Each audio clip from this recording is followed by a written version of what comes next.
அஸ்ஸலாமு அலைக்கும் வரஹ்மத்துல்லாஹி தஆலா வபரகாத்துஹு. உங்கள் எல்லாருக்கும் உருளைக்கிழங்கு செல்லக்குட்டினா ரொம்ப பிடிக்கும்ல. நான் உருளைக்கிழங்கு இன்றைக்கி உங்களுக்கு உங்களுடைய பாடத்தை எடுத்துகிட்டு வந்திருக்கேன். இன்றைய பாடம் என்னென்னு தெரியுமா? நீங்கள் இப்போ தான் புதுசாக குர்ஆன் ஓத ஆரம்பிச்சிருக்கீங்க, இல்லை இப்போ தான் நூரானி ஹைதாவோ எஸ்என்எல் குர்ஆனோ ஓதிட்டுருக்கீங்க அப்படின்னா நிறைய அரபிக் லெட்டர்ஸ் கன்ஃபியூஸ் ஆகிக்கிட்டே இருக்குல்ல. இது பேயா நூனா, இது ஜீமா ஃபேயா, இது ஹாஃபா லாமா அப்படின்னு நிறைய குழந்தைங்க எங்ககிட்ட டவுட்டு கேட்டுகிட்டே இருப்பாங்க. ஏன் தெரியுமா?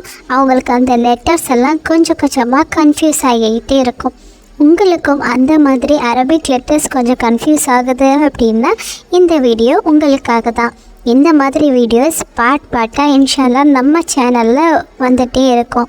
நீங்கள் எல்லா பாட்டையும் மிஸ் பண்ணாமல் பார்க்கணுன்னா சேனலை சப்ஸ்கிரைப் பண்ண மறக்காதீங்க. சரி, இன்றைய படத்துக்கு போகலாமா? முதல்ல நம்ம அரபிக் அல்ஃபபெட்ஸை பிரிச்சுக்கலாம், சரியா? Single dot alphabets, double dot alphabets, triple dot alphabets, loop alphabets, other alphabets அப்படின்னு 5 வகையாக நாம் இந்த அரபிக் அல்ஃபபெட்ஸை முதல்ல பிரிச்சுக்கலாம். டாட்ஸை நம்ம அரபியில் நுக்தா அப்படின்னு சொல்லுவோம். நம்ம கன்ஃபியூஷனை கொஞ்சமாக நம்ம குறைச்சிக்கிறதுக்காக 1 நுக்தா உள்ள எழுத்துக்கள், 2 நுக்தா உள்ள எழுத்துக்கள், 3 நுக்தா உள்ள எழுத்துக்கள், லூப் அப்படின்னா ஒரு ரவுண்டு, ஒரு சர்க்கிள் மாதிரி ஃபார்ம் ஆகிறது. ஸோ லூப் எழுத்துக்கள், மற்ற எழுத்துக்கள் அப்படின்னு 5ஆக பிரித்து இந்த பாடத்தை இன்னும் எளிமையாக்க போகிறோம்.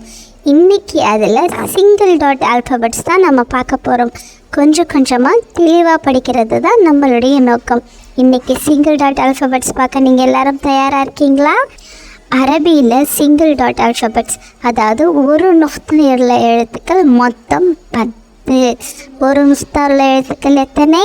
மொத்தம் 10 எழுத்துக்கள் அரபி எழுத்துக்களில் இருக்குது. பே, ஜீம், ஹை, ரால், ரே, ஜுவாத், ஜொய், கைன், ஃபே, நூன். இந்த 10 எழுத்துக்கள் தான் சிங்கிள் டாட் ஆல்ஃபபெட்ஸ், அதாவது 1 நுக்தா உள்ள அரபி எழுத்துக்கள். இந்த 1 நுக்தா உள்ள எழுத்துக்களை இன்னும் கொஞ்சம் சிம்பிளிஃபை பண்ணி பார்க்கலாமா? இந்த 1 நுக்தா உள்ள எழுத்துக்களில் மேலே 1 நுக்தா உள்ள எழுத்துக்கள், கீழே 1 நுக்தா உள்ள எழுத்துக்கள்னு நம்ம 2ஆக பிரிக்க போகிறோம். மேலே புள்ளி இருந்ததுன்னா அது மேலே நுக்தா உள்ள எழுத்துக்கள், கீழே புள்ளி இருந்ததுன்னா அது கீழே நுக்தா உள்ள எழுத்துக்கள், சரியா? இப்போ நம்ம ஒரு புள்ளி இருக்கிற எழுத்துக்கள் மட்டும்தான் பார்க்குறோம். அதில் மேலே புள்ளி இருக்கிற எழுத்துக்கள் மொத்தம் 8, கீழே புள்ளி இருக்கிற எழுத்துக்கள் 2, மொத்தம் 10 சிங்கிள் டாட் ஆல்ஃபபெட்ஸ் அரபியில் இருக்குது. அதில் மேலே நுக்தா உள்ள எழுத்துக்கள் 8, கீழே நுக்தா உள்ள எழுத்துக்கள் 2. இன்றைய பாடத்தில் நம்ம கீழே நுக்தா உள்ள அரபி எழுத்துக்கள் 2 தான் பார்க்க போகிறோம். கீழே நுக்தா உள்ள அரபி எழுத்துக்கள் பே, ஜீம், பே, ஜீம். கீழே நுக்தா இருந்தது நீங்கள் குர்ஆன் ஷரீஃப் ஓதும்போதோ எதுலேயே நீங்கள் அரபி ஓதும்போதோ இல்லை சூறாக்கள் ஏதாவது ஓதும்போதோ கீழே நுக்தா பார்க்குறீங்க அப்படின்னா அது 2 எழுத்தாக தான் இருக்க முடியும். ஒன்று பே இல்லைன்னா ஜீம். முதல் எழுத்து பே. பே அப்படின்றது போட் ஷேப்பில் இருக்கும். எல்லா எண்டுமே ஓப்பன் ஆகியிருக்கும். பேல உள்ள எல்லா எண்டும் ஓப்பன் ஆகி கீழே நுக்தா இருந்ததுன்னா அது பே, அது பே. புரியுதா? குர்ஆன் ஷரீஃபில் பே எப்படி இருக்குன்னு பார்க்குறீங்களா? இப்போது இந்த ரெட் சர்க்கிள் இருக்கிற இடத்துல பாருங்கள், இந்த பே கீழே புள்ளி வச்சுருக்கு, எல்லா எண்டுமே ஓப்பன் ஆகிருக்கு. ஸோ இது பே, பே. புரியுதா? இப்போது இந்த எக்ஸாம்பிள்லேயும் பாருங்கள், ஓப்பன் ஆகிருக்கு, கீழே டாட் வச்சுருக்கு, இதுவும் பே தான். இந்த எல்லா இடத்துலையும் பாருங்கள், இங்கே கீழே புள்ளி வச்சுருக்கு, ஓப்பன் எண்டடாக இருக்குது. இந்த ஓப்பன் எண்டடாக இருந்தால் அது பே. இங்கேயும் பாருங்கள், ஓப்பன் எண்டடாக கீழே டாட் வச்சுருக்கு, அதனால் இதுவும் பே தான். ஸோ இங்கேயுமே சின்னதாக ஒரு கோடு கீழே புள்ளி வச்சுருக்கு. இங்கே ஆனால் மேலே எதுவுமே க்ளோஸ் ஆகலை, எல்லாமே ஓப்பனாக இருக்குது. ஸோ இதுவும் பே தான்.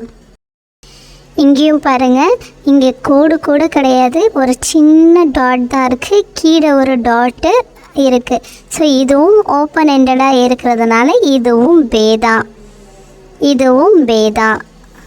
ஸோ இங்கே பாருங்கள், சின்ன டாட்டு, கீழே ஒரு டாட்டு. ஸோ இதுவும் பே தான். இங்கே சின்ன ஒரு லைனு, கீழே ஒரு டாட்டு, எல்லாமே ஓப்பனாக இருக்குது. ஸோ இதுவும் பே தான். ஸோ இப்போ நீங்கள் பேயை குர்ஆனில் பார்த்தீங்க அப்படின்னா ஈஸியாக கண்டுபிடிச்சிடுவீங்க அப்படின்னு நான் நினைக்கிறேன். சரி, இப்போது பேயை நம்ம ஜீம் கூட தான் அடிக்கடி கன்ஃபியூஸ் ஆகும். ஏன்னா பேக்கும் ஜீமுக்கும் மட்டும்தானே கீழே டாட் இருக்குது. ஸோ இப்போ ஜீமை எப்படி வேறுபடுத்தி பார்க்கலாம் அப்படின்னு பார்க்கலாமா? ஸோ ஜீம் பே முழுசாக ஓப்பன் எண்டடாக இருந்தது அப்படின்னு பார்த்தோம். அதாவது மேலே ஃபுல்லாகவே ஓப்பனாக இருக்கும், கீழே ஒரு டாட், போட் மாதிரி அப்படின்னு ஞாபகம் வச்சுக்கோங்க. கீழே ஒரு டாட் இருக்கும், அதுதான் பே. ஆனால் ஜீம் அப்படி கிடையாது. ஜீமோட ஒரு எண்டு க்ளோஸ் ஆகிருக்கும், பறவையோட மூக்கு மாதிரி. இங்கே பாருங்கள், இந்த பறவையோட மூக்கு ஒரு எண்டு க்ளோஸ் ஆகிருக்கு இல்லையா? இந்த மாதிரி தான் ஜீமும் ஒரு எண்டில் க்ளோஸ் ஆகி இருக்கும். கீழே புள்ளி வச்சு ஓப்பன் எண்டடாக இருந்தால் அது பே. கீழே புள்ளி வச்சு ஒரு சைடு கிளி மூக்கு மாதிரி மூக்கு மூடி இருந்ததுன்னா அது ஜீம். இப்போ ஜீம் குர்ஆனில் எப்படி இருக்குன்னு பார்க்கலாமா? இப்போ இந்த குர்ஆனுடைய எழுத்துக்களில் பாருங்கள், இங்கே உள்ளது ஜீம். ஒரு சைடு கிளி மூக்கு மாதிரி மூடி கீழே ஒரு டாட் இருந்ததுன்னா அது ஜீம். இப்போ இதுலேயும் பாருங்கள், சேமாக இருக்கா? கிளி மூக்கு மாதிரி ஒரு எண்டு க்ளோஸ் ஆகி இருந்ததுன்னா இது ஜீம். இங்கே ஜீம் இருக்குது, தெரியுதா? அஃப்வாஜனில் இங்கே ஜீம் இருக்குது. அடுத்தது ஃபீஜி திஹால இங்கேயும் ஜீம் தான் இருக்குது. ஜீம் குர்ஆன் ஷரீஃபில் எப்படி எப்படி இருக்குது அப்படின்னு பார்த்தா தெரியுதா? இப்போ உங்களுக்கு பேக்கும் ஜீமுக்குமான வித்தியாசத்தை தெரிஞ்சுக்க முடியும் அப்படின்னு நினைக்கிறேன். ஓப்பன் எண்டடாக இருந்து கீழே டாட் வந்தால் அது பே. கிளி மூக்கு மாதிரி ஒரு சைடு மட்டும் க்ளோஸ் ஆகி கீழே டாட் வச்சுருந்தா அது ஜீம். சரி, இப்போ நம்ம எல்லோரும் சேர்ந்து ஒரு கேம் விளையாடலாமா? உங்கள் ஸ்க்ரீனில் சில எழுத்துக்கள் வந்துகிட்டே இருக்கும். அந்த எழுத்துக்கள் என்னென்னு உங்களால் சொல்ல முடியுதா பாருங்கள். பே, ஜீம். Very good. பே, ஜீம், ஜீம், பே. ரொம்ப சரி, கரெக்டாக சொன்னீங்க. பே, ஜீம், ஜீம், பே, பே, ஜீம். ரொம்ப கரெக்டாக சொன்னீங்க. இப்போ ஸ்க்ரீனில் வரதை பாட்டு மாதிரி என் கூட சேர்ந்து பாடுறீங்களா? அந்த எழுத்துக்கள் என்ன அப்படிங்கிறத பார்த்துட்டு கண்டகடன்னு வாசித்தாலே நம்ம பாட்டு மாதிரி படிக்கலாம். எல்லாரும் தயாராக இருக்கீங்களா? ஜீம் பே, ஜீம் பே, ஜீம் பே, ஜீம் பே, ஜீம் பே, ஜீம் பே, பே, ஜீம். ஜீம் பே, ஜீம் பே, ஜீம், ஜீம் பே, பே, ஜீம், ஜீம் பே, பே, ஜீம் பே. நல்லா இன்ட்ரெஸ்டிங்காக இருந்ததா? இப்போ பேவையும் ஜீமையும் உங்களால் அழகாக ஐடென்டிஃபை பண்ண முடியும்னு நினைக்கிறேன். சரி, இப்போ ஸ்க்ரீனில் நான் குர்ஆனுடைய சில ஆயத்துக்கள் காட்டுவேன். அதில் ரெட் பாக்ஸ்குள்ளே இருக்கிறது பேவா ஜீமான்னு நீங்கள் சொல்லணும். ரெடியா?